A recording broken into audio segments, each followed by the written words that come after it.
Welcome to this RTS Devon and Cornwall Centre session on, aptly enough, Devon and Cornwall, a TV success story.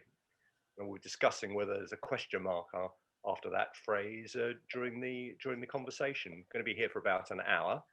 My name's Simon Willis and I'm from the RTS Centre here in Devon and Cornwall. And I'm joined by two very distinguished colleagues from the independent sector, Rachel Innes-Lumsden from Plymouth's Twofour Productions and Harry Anscombe, who's CEO of Beagle Productions based in Newquay in Cornwall. Now, I suppose it's been a bit of a difficult year, a very difficult year for many in the TV business. Quite a lot of my freelance friends have been out of work. There's been cuts in output. One or two indies down here have closed. We've just been talking about it. And there's been pretty much a ban on foreign filming, which I know has restricted pretty much what a lot of program makers can do down here. But on the positive side, there's been something of a mini boom in the amount of television being made down here, reflecting life in Devon and Cornwall. Thinking of programs like True North's Devon and Cornwall on Channel 4, and Frank Films' excellent Cornwall, this Fishing Live series on BBC Two. All programs made down here, and we'll be looking really at the reasons why there's been a bit of this mini boom in commissioning and program making down here, partly during lockdown, certainly accelerated during lockdown, and asking, I think, the crucial question: is it going to last beyond the pandemic? Is it just a kind of flash in the pan, as it were? And I'll be hoping to take questions from people attending.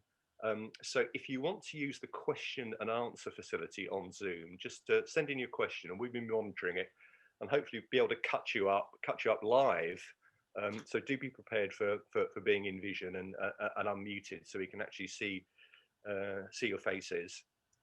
Please don't use the chat facility. That's much more difficult for us to monitor. So if you use the Q&A, we'll hope to take a few live questions later on in the webinar. So first things first, start with Rachel, who's Director of Programmes at Twofour Productions based in Plymouth, and also with a big office now, I think, in London. But it's always been very much a Devon-based company. But I know from having spoken to Rachel beforehand, historically never done a huge amount of network programming down here. But things changed during lockdown, and I suppose the series that first springs to mind is the Julia Bradbury Walk series. Julia Bradbury Walks in Devon Cornwall for ITV, a high-profile series. Just tell us a bit about how that came about, Rachel, please. Yeah, sure. So the Cornwall and Devon Walks with Julia Bradbury, which in itself is a controversial title, obviously. As I'm from Devon, I would have said Devon and Cornwall Walks, but ITV wanted it to be Cornwall and Devon Walks, which is almost as controversial as whether you put cream or jam on your scone first. It's very political, isn't it? Very political. Let's not get into the scone debate quite yet. But we'd done a series with Julia a year ago in the Greek islands for ITV1. It was the first time we'd worked with her, and which was really successful. And we were planning last summer to go to Spain to do the Spanish islands. So it was something slightly different for Julia, something slightly different for ITV1, to put her into a travel log more than a walking series. But obviously COVID hit, so we couldn't do that. But one thing that we could all do, and the nation was doing for an hour a day, was walking. And again, it was something that once the restrictions started to ease a little bit, we could do, and we could do it safely. We did have lots of conversations initially about whether it should all be UGC or whether Julia should be doing it on her own, but we just held our nerve and waited until we could film in the summer and do it properly.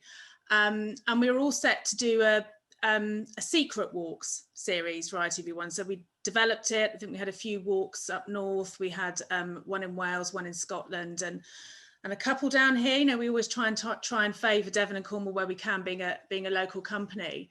And we started developing it, and then it was actually ITV1 who said to us, "Cool, Devon and Cornwall's doing really well, isn't it?" And again, as you mentioned earlier, it was True North's fantastic series. I mean, because I know from having spoken to you earlier, you think that was the kind of key that unlocked the door, don't you? I think it was definitely the catalyst, and I believe, I might be completely wrong about this, and I'll stand corrected if I am, but I believe that initially True North series was a commission for Twofour, and then moved on to Channel 4 when because obviously lots of kind of productions were falling down and fell by the wayside. I might be wrong, but that's what I believe led to happen. So I went on to Channel 4, and may not have been something that would have been commissioned for the big five before, and obviously just did brilliantly. And it was just a kind of wonderful series, and just great characters, great stories, just a lovely pace, no bells and whistles, just kind of absolute kind of celebration of people and the people who live down here.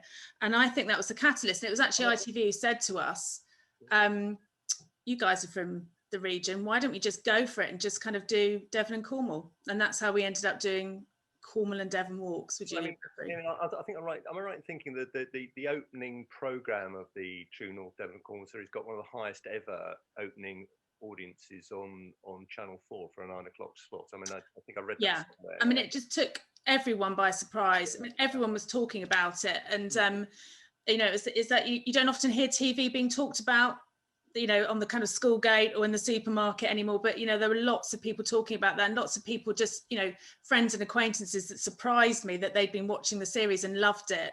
And I think also it just kind of, I think a lot of people felt lots of people were kind of cooped up in flats, houses, not many green spaces, and just wanted to and also we were all feeling quite proud to be British. We just come out the back of Brexit and had been the pandemic, and I think lots of people were just looking at the kind of countryside and feeling different about it than they maybe been feeling about it kind of 12 months before.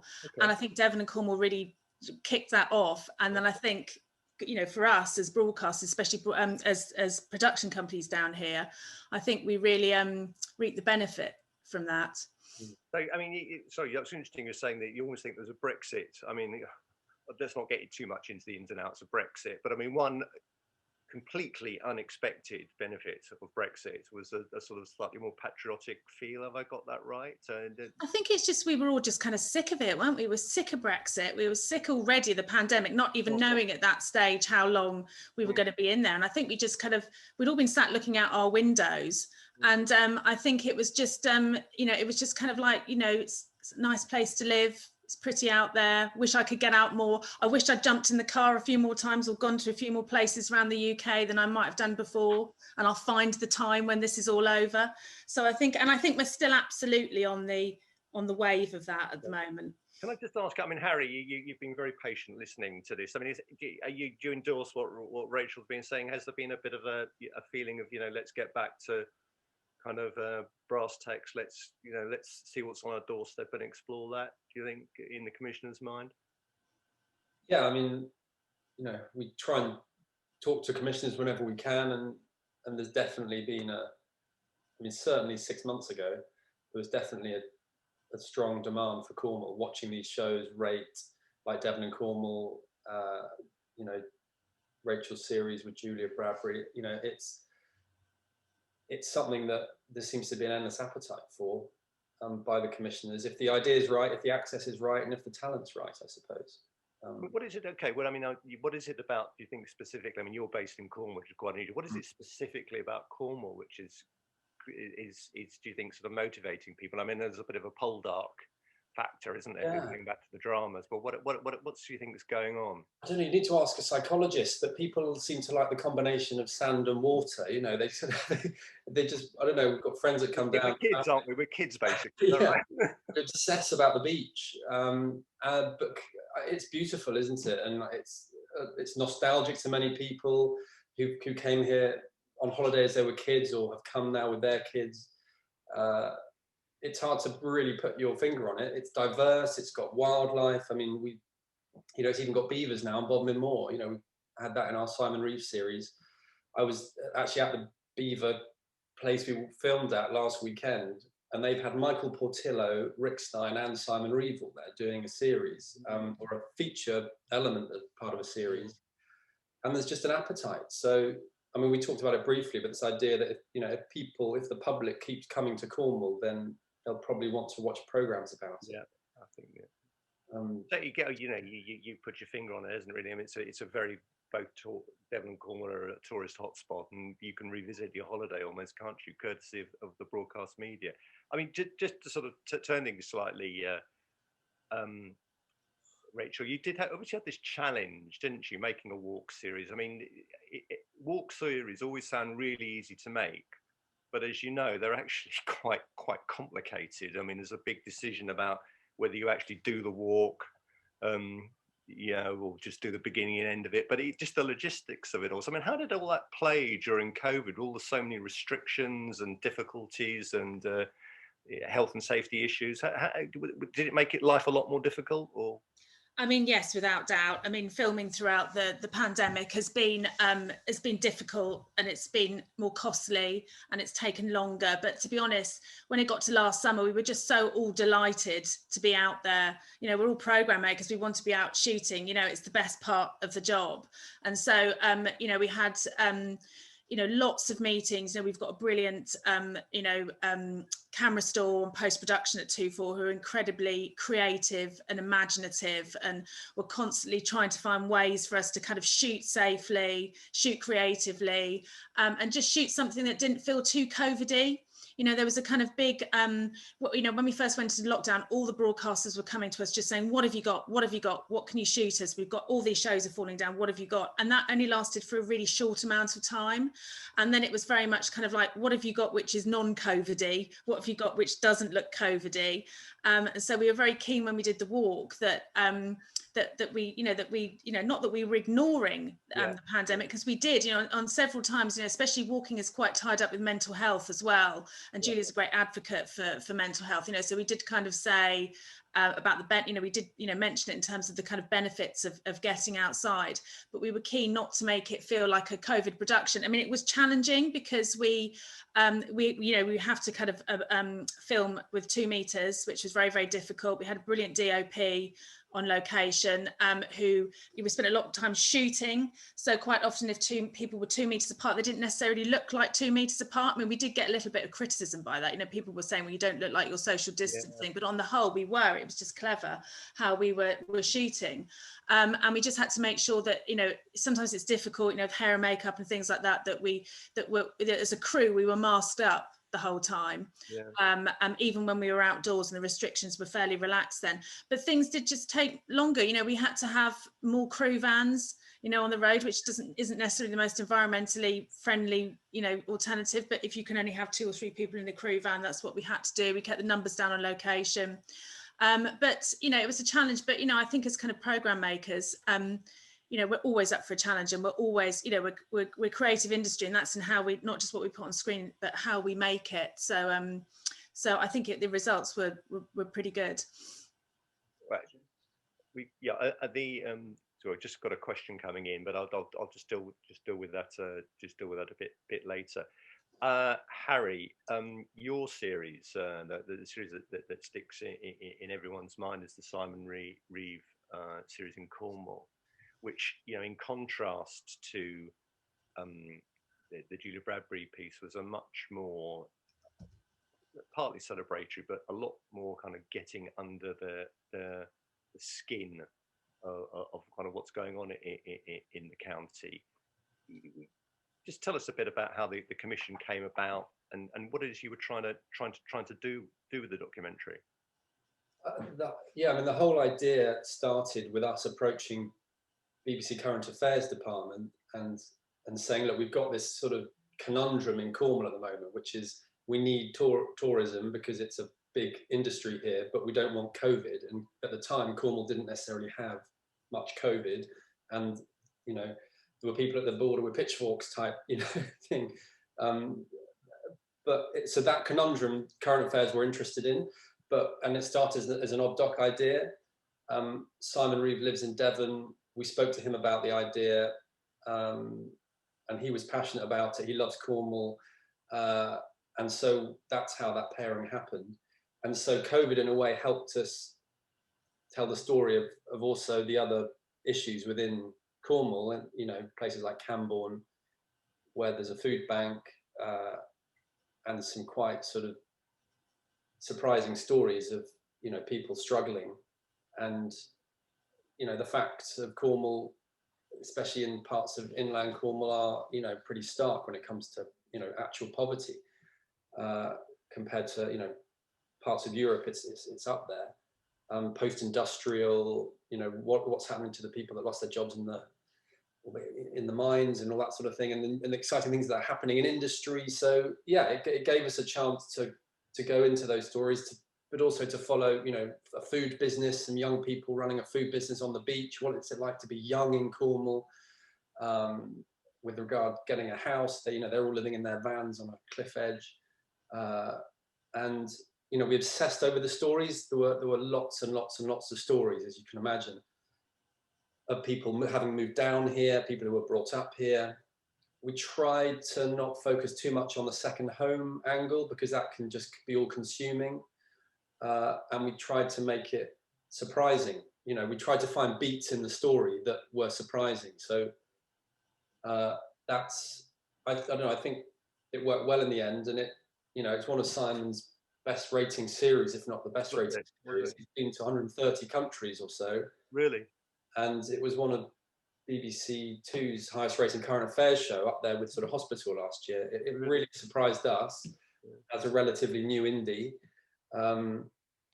And I think it's, you know, it surprised everyone involved. And, you know, since then we're going on and hopefully doing more together.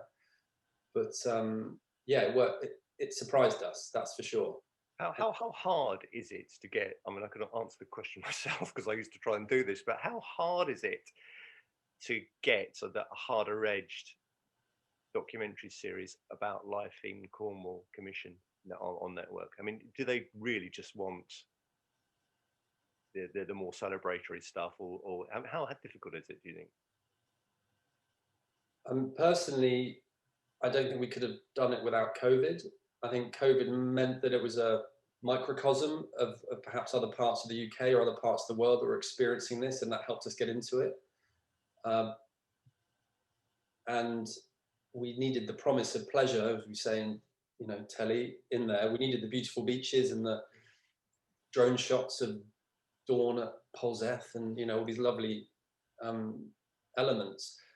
So with that balance, I think it allowed us to get into it, into the more gritty current affairs-y stories, and having a brilliant talent like Simon Reeve. Yeah, it's very engaging. I don't think we could have done as good a job as an obdoc. Do you think, I mean, I obviously I'm not trying to get you to criticise commissioners, but do you think there is a bit of they look at a bit in Cornwall and Devon a bit through rose-tinted spectacles? They expect a certain genre of programme here, or is there an appetite for? Obviously, there is an appetite with commission, but, you know, is there an appetite for more in this vein, do you think? I mean, I would say I would say there's definitely an appetite to commission more in this vein. Absolutely. I mean, I think it's you know, we're providing a service, you know, to kind of broadcasters. They'll put out their briefs and they'll put out their kind of what they want, you know, and we serve that. And we're lucky at the moment in the sense that there is a trend for beautiful Britain at the moment, and Devon and Cornwall, I think, is at top of the list. I mean, Channel 5 have done brilliantly. You know, they've over the last 5-6 years with Yorkshire, and, you know, that's been a really rich scene for them, and that's showing no signs of abating at all. And again, it's you know, you know, as Harry said, you've got to have character, you've got to have talent, you know, you've got to be kind of delivering what the audience want as well as where it's set. But I would say there's still an appetite. I mean, I've got 3 series with Channel 5 coming up about Devon and Cornwall. Can we just talk a bit more about what's going on in Channel 5, because you have quite impressed, I think, with the speed of which the commissioner there, is it Ben, isn't it, has a kind of engaged with Cornwall. Can you just tell us what's been going on there? I mean, Ben's just a brilliant controller at Channel 5. He's got such a clear grasp of his channel and a really, you know, clear grasp of what the audience wants, and is just very, very responsive and very bold in his commissioning. And I think the way that he commissioned into kind of, you know, lots of shows around Yorkshire, he's doing that now, not just with Devon and Cornwall, but there's been lots of stuff on Channel 5 recently. You know, we had Adrian Dunbar doing Ireland, we've had Susan Calman doing lots of stuff around Scotland. So really kind of big, simple series choices with really kind of key talent, strong talent, and I think that's we're certainly kind of reaping the benefits, for in terms of Devon and Cornwall and what we've kind of pitched in and had commissioned there, fairly recently. So so I think it's just simple ideas. I think we all just want a bit of a simple life at the moment, don't we, in terms of what we're watching on TV. It's just it's good entertaining telly. So is Devon and Cornwall the new Yorkshire? Well, I mean, let's hope so. Well, we'll do it all. You're being very good, you see. Cornwall vets. Cornwall vets. I mean, why not work well? I mean, Cornwall farms. I mean, we tried that. I know. Yeah, exactly. It's all up.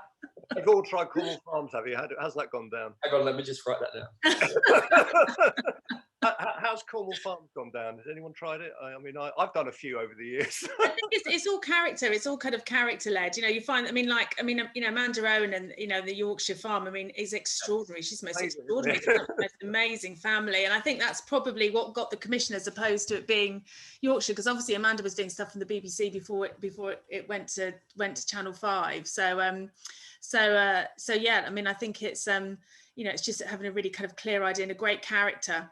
Yeah, character's so important. I mean, you've got. I mean, I should have said, Harry, that you've also got a Cornwall Air Ambulance series going on, really, haven't you? I mean, how did that come about? So it was, access really. Just what we're a relatively. I mean, we've been going for 10 years. Should be clear. We had a base in London, and we moved down to Cornwall 5 years ago. I started as a producer at Channel 4 News for 6 years, and then we've been making mainly content. But when we moved to Cornwall 5 years ago, we really worked on access, and that's a relationship. It's people saving lives in a helicopter flying over Cornwall. It sounded like it would be good television.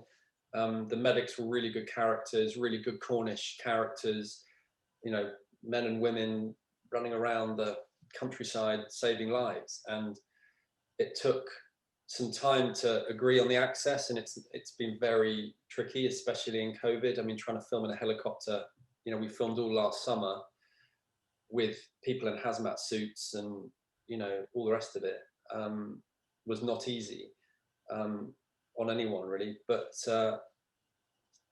that's been commissioned for a second series, and narrated by Dawn French. I mean, kind of as Rachel says, it's kind of simple. We were just there to follow the characters and follow the stories. We had 6 cameras rigged in the helicopter, and they were all wearing body cams. We had a PD with them, and we just watched them. And then it was all really about the edit, and it rated really well for Discovery. And this summer's going to be busier than ever, I think, for the cruise, and hopefully we'll get some more good stories. Good.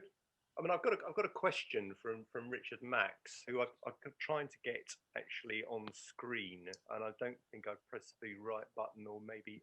Richard, are you with us? I wasn't sure that I was supposed to click my own buttons. Okay, yeah, I've done it. Actually, what the system works. So you got a question? Would you like to give it to the Yeah, it's now disappeared off screen. But the question was to both, and.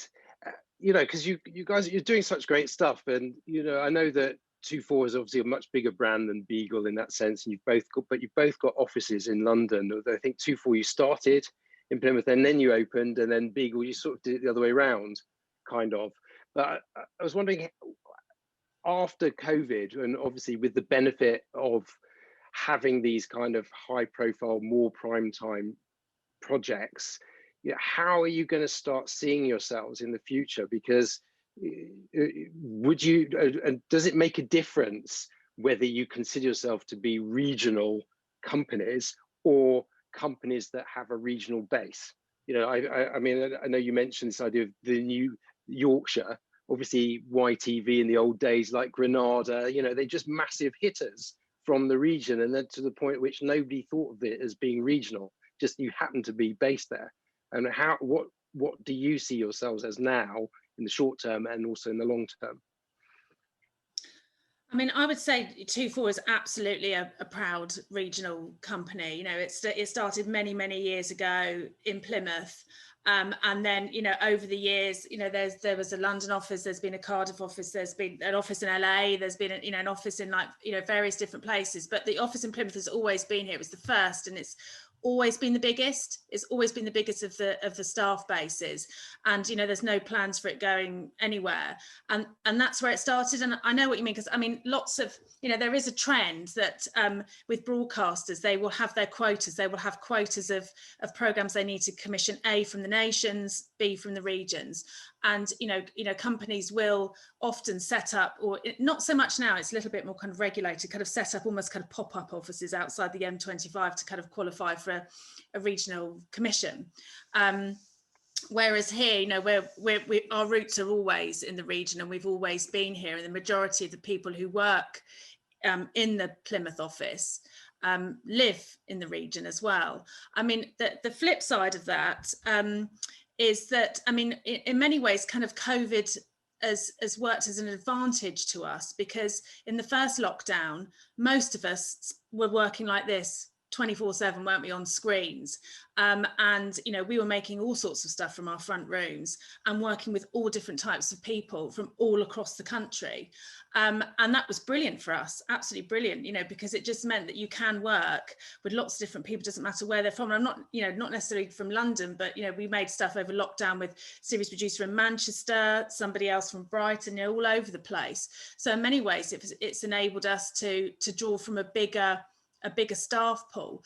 Though I think the reality is, it's kind of going forward, most of us as program makers, we want to be in the office, you know, we want to be in teams. That real kind of creative conversation happens when you just happen to be in an office together, and you kind of, and you walk past somebody, and, you know, in you know, getting a coffee or something. So I think that you know, that's where we want to go back to eventually, but it doesn't mean that we have to stop working like this either. So you know, the London office as well, I mean, it is really, you know, it's a huge part of our business and important, but we don't really tend to see ourselves as two teams. You know, we have 5 departments at Twofour. They're clear departments. They've all got, you know, genre heads, and as a team, those five heads of department, we work massively creatively and collaboratively together. So even though we have a proud regional base, I would, you know, I always like to kind of see it as also as kind of, you know, 1-2-4. 1-2-4. 1-2-4. Very good. Harry, your thoughts on the question? Yeah, I mean, we had 10 people in London and 10 people in Cornwall, and they, you know, as Rachel touched on, you know, we try and think of ourselves as one company. You know, we had a big team meeting down here a couple of weeks ago. The guys came down, and we go up to London, and, you know, it works well that way. And I mean, the formats we're developing at the moment aren't necessarily being shot in Cornwall. So we have development funding from a series for BBC Two and a series for true crime series for Channel 4. Neither of them really involve Cornwall at all, but to be able to staff them here, you know, pre-production, post-production, I mean, we do most of our post at Twofour, admittedly, but to have a lot of the team here, living here, I would see as a great achievement. And I think the commissioners would too. It doesn't have to be sort of shot on the beach, you know, and that's how we want to grow. And if we can get a big international series away this year and run it straight from the county, then that's kind of the best of both worlds, as well as, you know, having some access down here. Can I thank you for your question, Richard? Yep. I'm going to have to now demote you back to attendee, if that's somewhat impolite of me. Thank you. The actually, we're on to an interesting point, Harry, because you've done something quite unusual. I mean, it's quite unusual. There aren't many production companies based in Cornwall, independent production companies, and apologies if I've offended anyone, but and you've moved, you know, I mean, I think it's sort of a leap of faith, really, to kind of do the kind of almost like the reverse of Twofour, be based in London and really move the centre of the focus of the company down here. Am I right? It was a genius and visionary decision. Well, I'm sure it was. Obviously, it was absolutely brilliant. It was mainly to do with the surfing, I think, Simon. A murder guest. But I mean, it must have been a hell of a challenge. It was very. I mean, yeah. Basically, I've got a business partner, Adam, who used to work at various indies, and he runs the London office. And I basically said that I'm off. I'm going to move to Cornwall with my family. And we brought in Charles Wace, who found one of the founders of Twofour, and he's really helped us make it possible to grow in both locations. But yeah, that was the hardest thing, actually, dealing with the anxiety of, can I run a business from the Wild West? Yeah, the far Wild West. It's pretty wild down there, isn't it? Yeah, we're all a bit wild, yeah. But it's and Yuki, I mean. Yeah. I don't know. And then, but as we touched on now, it's kind of normal. I mean, our main development producer is a man called Sam Bagnall, who you may have heard of. And I should say that he was key to getting involved in the Simon Reeve project. He basically ran that. But we have, development meetings all the time, and they're all on Zoom. And he's based in London, but combining that with our other team members down here. So it has worked. But yeah, at the start, it was nerve-wracking, and I was happy to just go off and be a surf instructor. But thankfully, it's worked. Was there any sort of local resistance? I'm going controversial, but I mean, there is a bit of sometimes in Cornwall, a bit of a sort of insider, outsider rivalry. Was there any sort of and did you detect that, or were you welcome with open arms? I think that I don't know really. I mean, I think making the Simon Reeve series really helped us. Yeah. The fact that we managed to get into Cornwall. Yeah. And that helped us with access regionally. But I think other than the normal sort of abuse you get as a blow-in, as they're called, as we're called, blowing into the county. Yeah. I wouldn't say that we got anything more than that. But and people, everyone's, I think, pleased to have a company down here that can employ people all year round, not just seasonally. Yeah. We have a good relationship with Falmouth Uni, who kick out some great grads every year. Yeah. I've got 3 grads in today who are editing away, and we've got good internet, mostly thanks to European funding, and the transport's getting better. I mean, before the pandemic, there were 3 flights a day to Cornwall. I sound like I'm sort of trying to be the local MP, but it's only a matter of time. Not so wild now, and there's lots of young families down here. I mean, we've been here 6 years now, and it's worked, I would say. Good place to run a media business. Say again, sorry? Is it a good place to run a media business? If you've got, I think it's a good place to run a sort of modern media business. We've got flexi working here. If you've got kids, you can go off. If the surf's good, you can go off, but you're expected, it's still results driven. But I don't think we have a traditional model where you have to be in from 6 till 6, slogging it out. It's working on the road, it's working from home, it's working in the office. And I mean, if I may be, you did reveal before we went on the side of the webinar that you'd actually been out surfing this morning. Was it yesterday? Have I got that right? Yes. Yeah. No, I mean, it sounds smug, doesn't it? But I guess it does sound British. I mean, in America, surfing's a sport. In the UK, it's something you do if you go on holiday, isn't it? It's kind of weird. But yeah, I mean, that's the benefit of living down here. But we do get referred to as a regional indie, which is what we are. And we are a small regional indie. And sometimes that works to have that story, and sometimes it doesn't. Does it help you get commissions, though? I mean, that's the question. I mean, you're competing against these enormous, and Twofour is obviously a very, very big player and regionally based, but there are an awful lot of very, very big London indies or the northern indies with big development department. Does it help you getting commission if you were actually based in Cornwall? Do you think that helps with the commission, give you some credibility, some edge? I would definitely say it's not just a thing people are saying. It's not just a thing commissioners are saying. Yeah. They genuinely mean that they want to commission from the regions. And Rachel touched on, I think some of them do actually have a quota. The PSBs have a quota. I would say at least one of the series we have in development, I mean, I wouldn't want to put our editorial down, but it's probably maybe 40% because we're a regional indie that we're getting through the stages of getting to the channel controller, not just battered down by the commissioners. And that's exciting, I think. And it's happening north you know, and south. Can I just put the same question to Rachel? I mean, do you think Plymouth, I mean, Twofour has had a bit of an edge in the past and more so now because it's perceived to be a regional indie, or does it make no difference, or is it just down to the ideas? I think it's two things. I mean, I think that the channels the majority of channels do have regional quotas. That's absolutely. So anyone who's a regional indie has got regional base can pitch in to those. So like there is percentage of our commissions that we've got because we're a regional indie. There's no doubt about that, and that's the same for anyone anywhere in any company anywhere in the country. I think but I would say the majority of that is ideas, and I think good ideas come from anywhere. It doesn't matter kind of like on the size of the company at all. It's down to the kind of caliber of the people you've got and the caliber of the people in your development team. And a lot of it is commissioner relationships. And Harry will know this doing the Simon Reeve stuff, is that once you've kind of delivered something to a channel commissioner or a channel controller, and they trust you and they like it, and you've done what you've said, or you've delivered them something better than they expected, which they're always grateful for, then that's a relationship, and they'll want to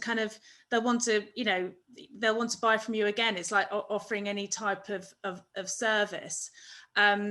So I think it's all about ideas, and it's all about relationships, really. I don't think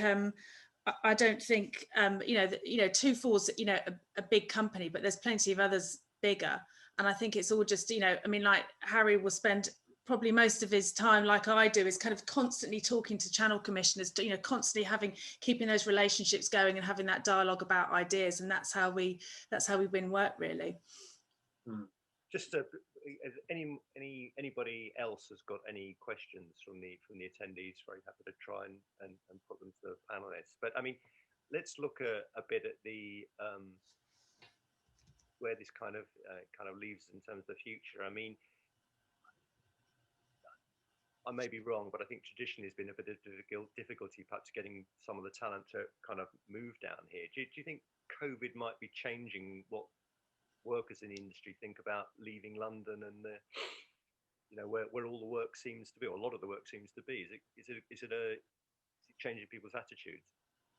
Oh, for sure, definitely. I mean, we moved down from London 10 years ago. Like Harry said, he moved down kind of 6 years ago. We kind of took that leap at a time when your children are young and you're kind of ready to do it and you want a new life. I'm also from Devon, so I never thought in a million years I'd be able to work in TV and still live in Devon. So that was a fantastic opportunity for us. But I mean, I think I've been approached by I would say 5 10 people, experienced program makers who are ready to make that leap, and actually they're not demanding anything to make that leap. I mean, kind of years ago you would just kind of think, I couldn't possibly leave London or Bristol or Manchester, where these big media hubs are, and still have a kind of good and vibrant career outside that. You just never would have thought that possible unless somebody offers me a staff job. But I think what the pandemic has shown us all is that you can work flexibly. Lots of the 2 or 3 people that have contacted us and have moved down here have been doing work for all different types of companies, media companies, including indies in London, where they may have just left, because it's possible to work more flexibly now. So I think it feels to me the last year, even though it's been more difficult than it's been for any of us as an industry, in terms of staffing and recruiting staff, it's probably been the easiest year. Really? Yeah, just because we've all learned how to work a bit like this, so you can be massively flexibly, and also just lots of people are just thinking about that big life change that we did, and decide, and it's been the thing that's might have been the kind of trigger that's pushed people to do it. Has it made your job easier? Because I mean, presumably 2 years ago you were spending quite a lot of time on the whatever it is, the 6 o'clock train. Oh my God. I mean, it's like, it's transformed. And I don't think we'll ever go back to that as a company. Really? I mean, we go back to the London office, like once a week or like once every 2 weeks, but that's more to do with our relationships with our colleagues in the London office as well, a creative process. But we've all been there when we've been on a train to have a meeting with a commissioner, and then they've cancelled it, and you're on a train, and then you're desperately trying to work out how to have 2 or 3 meetings in a day to make your day worth it, because it's going to take you 3 hours to get there and 3 hours back, and a huge cost, a huge cost to travel, and an environmental impact to do those journeys, as much as we were doing it. So we're definitely traveling less. And the commissioners that I've had more face-to-face contact with commissioners in the last 18 months than I have in the last 10 years. Because of face-to-face meaning doing it this way, yeah. But are you, because this is the great debate, isn't it? When it all ends, are people going to go back to the office? Are we going to go back to the way things were? But are you pretty well certain that the days of getting the 6 o'clock up from Plymouth to Paddington and the whatever it was, the 1803 back, been on that a few times, the Pullman back, are those days gone, do you think? I think so. I think, there will always be a need to go to London. If, anyone who's got an office or a business in London, you have to kind of travel there. And that there will always be a bit of that, but not as many of us or as often as it used to be before. In terms of going back to the office, we all want to be going back to the office, and we are back in the office. We're just having to because there's quite a lot of productions on, we're having to slightly rotor when productions come in and come out, because even though we have got the luxury of a big space in Plymouth, a lovely office, there's only so many production teams you can have in at once. But we all want to be back in the office. The youngsters who work for us are desperate to get back into the office. That's your whole when you're young and in your kind of 20s, your whole social life is your colleagues and friends in the office, and lots of them are with their parents, and lots of them are living in flat shares, and they really want to be getting back into the office. They're stuck in small rooms, aren't they? And a lot of them, they find their partners in the. Oh, definitely. Yeah, we're all married at Twofour. Everyone's married to someone at Twofour. Are they really? Oh, right. Okay. That sounds like a great. Sounds pretty much like the BBC. Yeah, but I think people, it's a great industry, telly, isn't it? People want to be. We're all social. We're interested in other people. We're interested in other people's stories, and that. So we all want to be back in the office and back on location, definitely. But those days of having to travel all the way to London to pitch for a 1 hour meeting, quite often that it's running late by the time you get there. I think those days are gone. You think the boring business bits will be left on Zoom, and all the nice social bits will be still be. Yeah, they're essential. You think that you say butter both sides of the bread. Harry, what do you think? Are we going to go back to the long trek up to London, or do you think we are going to be? No, I agree. I think, what Rach touched on there, I'd like to think that we're just playing table tennis, coming up with genius ideas down in Cornwall, but at the end of the day, it is about relationships, and anything that makes those relationships better has to be done. And if that's 80% Zoom and 20%, going to London and actually having face-to-face, then that would be great. And yeah, I think that's probably what will happen. It might be an 80-20 thing. But on the regional talent point, I think, we love that we've got Twofour up the road, because every CV we get is like, oh, I've done all these shows for Twofour and I live locally. And it's like, wow, that's awesome. We can hire people, and that, we touched on it earlier, that critical mass. The more talent that can be encouraged down here, that can, be here, live here, and can be used on all the different shows, the better, really. As opposed to it feeling like a competition. We are a grain of sand compared to Twofour, but, for us anyway, it sounds like the more talent that comes down, that sounds good to us. I'm just typing a response to somebody who's put in a very interesting question. Just to amplify things a bit. Have you got a lot of people knocking on your door, looking for work, coming down from London? Probably not on the scale of Twofour, but have you got sort of genuinely interested, or are they local people? Where's the talent? Yeah, I would say it's 50-50. People that live regionally and are keen for work, we get 2 emails a day, and then probably twice a week we get a message from someone up in town saying, I'm thinking of doing the leap. Do you have enough work for me? Or what will I survive? Because it's funny, when we moved down here, the reaction we got was, I don't know if Rachel, you were the same, was almost like we'd moved somewhere really quite remote, whereas it's only a few hours in the car. It's not as remote as people think, but it is a big choice for people. It's a huge there's an leap, appetite. isn't it? Yeah, and people with young kids, it's like we did. You've got young ones, and you want to change your life, and that's what. Hey, there's a TV show idea in that. We've all picked that one as well. So yeah, I would say there's definitely an appetite. Whether people take the leap or not, I don't know, but there's definitely an appetite. Just, I'm sorry, I've just got a very interesting question in through someone. I'm just trying to work out who it was. Can you remember that? So look, I've got a nice question from Catherine. I'm just going to see if I can promote her to a panelist and see if she can. It just takes a bit of time to. She's there. Catherine, your question, if you. Hi, nice to meet you all.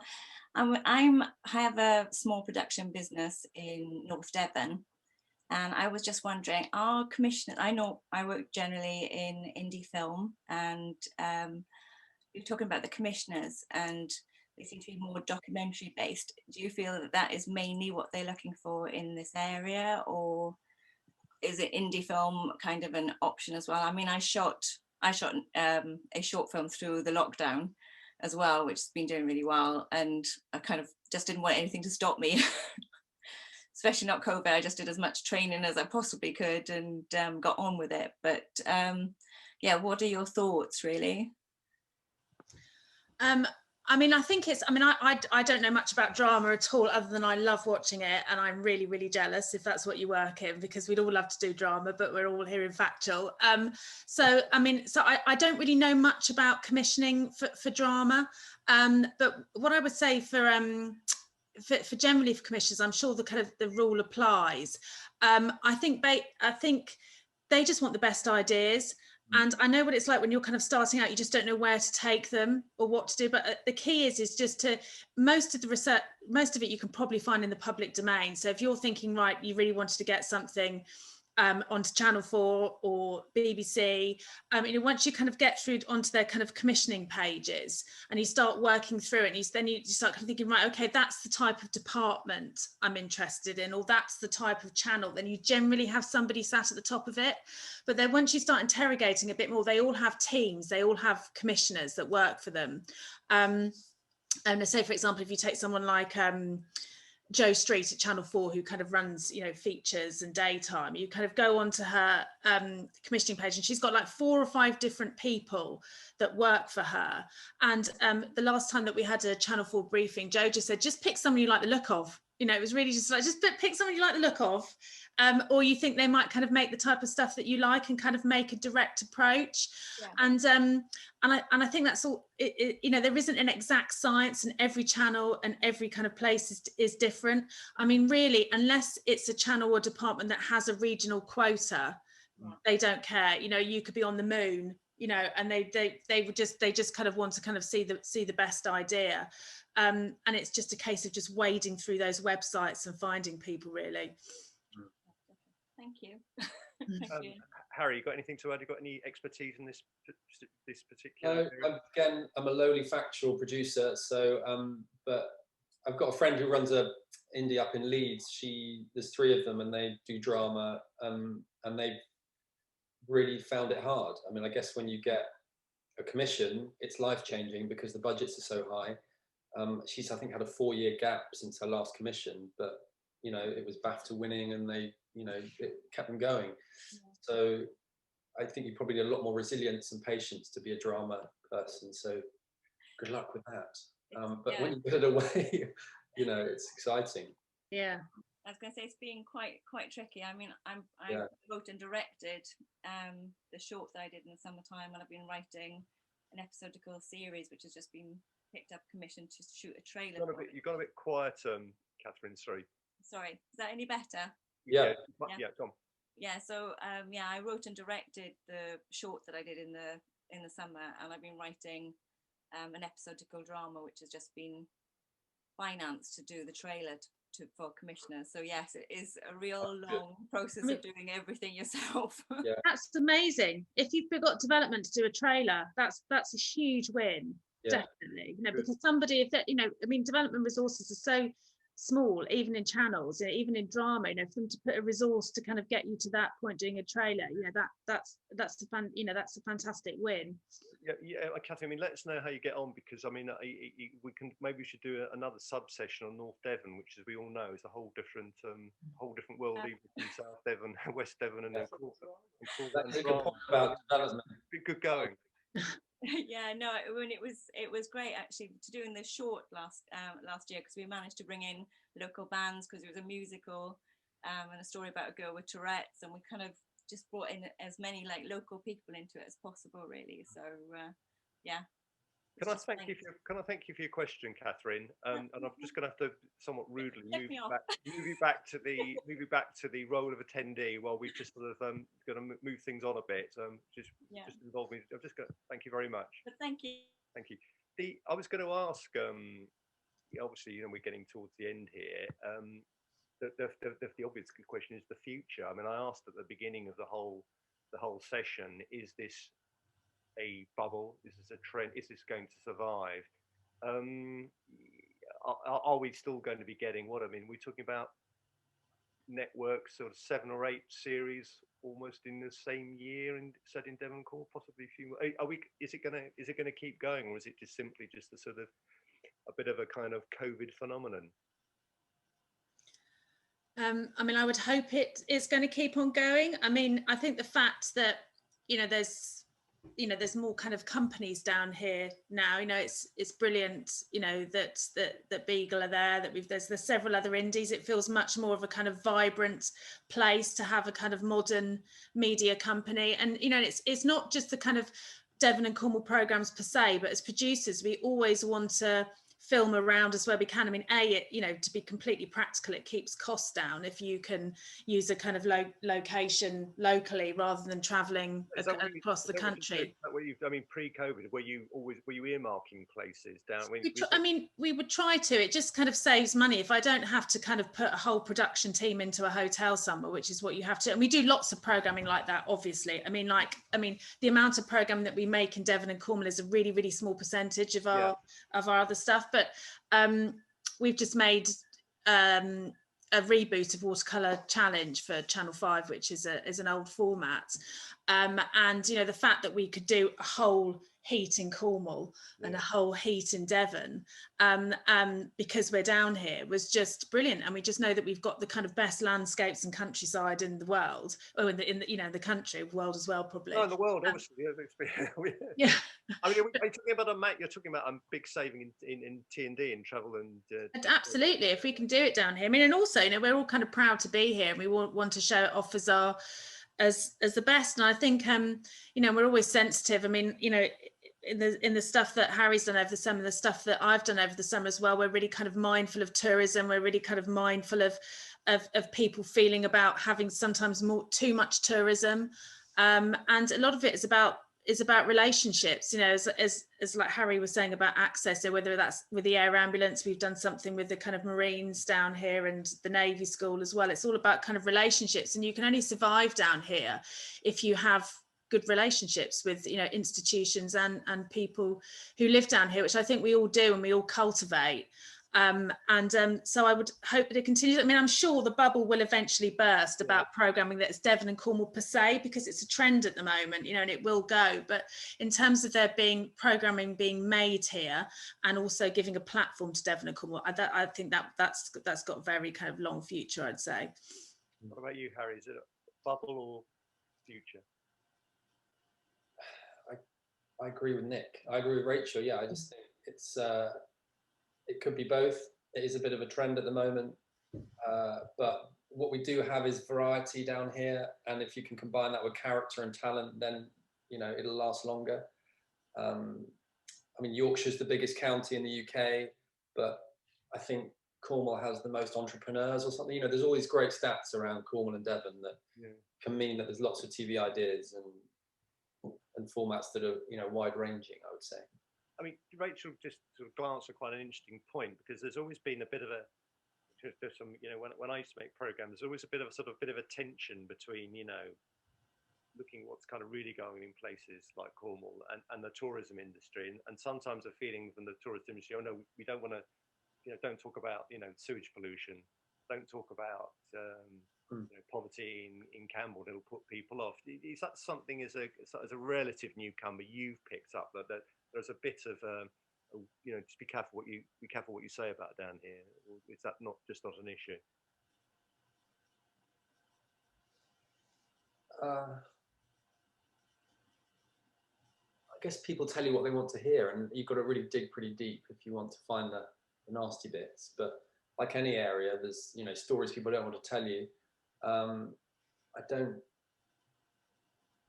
But yeah, I mean, I guess people won't agree to be on the telly. They won't sign the release form if they've got, you won't get access to the sewage works if they're doing something they shouldn't. The only reason I ask is, obviously in the Simon Reeve documentary, there was some very powerful sequence in the food bank with that tremendous guy Don there, who runs in, I think he won the OBE for the efforts he's put into tremendous sequence. But obviously it might be a part of a part of the county that some in the county don't really particularly want to be brought forward. Is that something you picked up on, or am I just sort of being a bit too? I think there's a sensitivity. I mean, we've had real trouble with some access because they don't care that it's a big international TV broadcaster. They just care about their relationships locally and with what they do and the people they serve, and that's very sensitive. I mean, this food bank raised, I think, around £300,000 off the back of all the publicity around the show. Did it really? It can work well, but it can. It's incredible. Yeah, it's a huge effort, and good stories like that will, as that money shows, can benefit. But it's a delicate balance when you're working regionally, because you want to come back, don't you? You want to go back to. Yeah, you want to go back, and their priorities are perhaps different to other big companies. You're inside Cadbury or whatever, it's different. So it's a very delicate balance. Okay. I would say, yeah. Okay. I mean, it sounds like. I mean, have you got plenty of irons in the fire, Harry? I mean, are they mainly down here, or are they mainly seen quite a lot abroad? We have. What do we have? 4 series at the moment. 2 of them involve Cornwall and 2 of them don't. Okay. And if you're asking about the future, I'd say for us and for, I don't know, to be able to make a big show, I'm telling you, indie, you want a sort of returning big show, right? Yeah. To be able to get something like that for a little Cornish indie would be great. Yeah. Whether it's actually shot in Cornwall or not, I don't think matters, but equally, as I say, half our slate is being shot here, so it's the hybrid kind of works at the moment. Hopefully it'll last. So what's it going to take to get more companies like you down in Cornwall, of your sort of size? Not a lot, I don't think. Really? I don't think, I think it's a great place to have a company. Especially now we can do this and not have to all be in a hall in Bristol somewhere doing it or whatever. There's nothing stopping people. I don't think. I shouldn't say that, should I? Really? Well, be positive. I mean,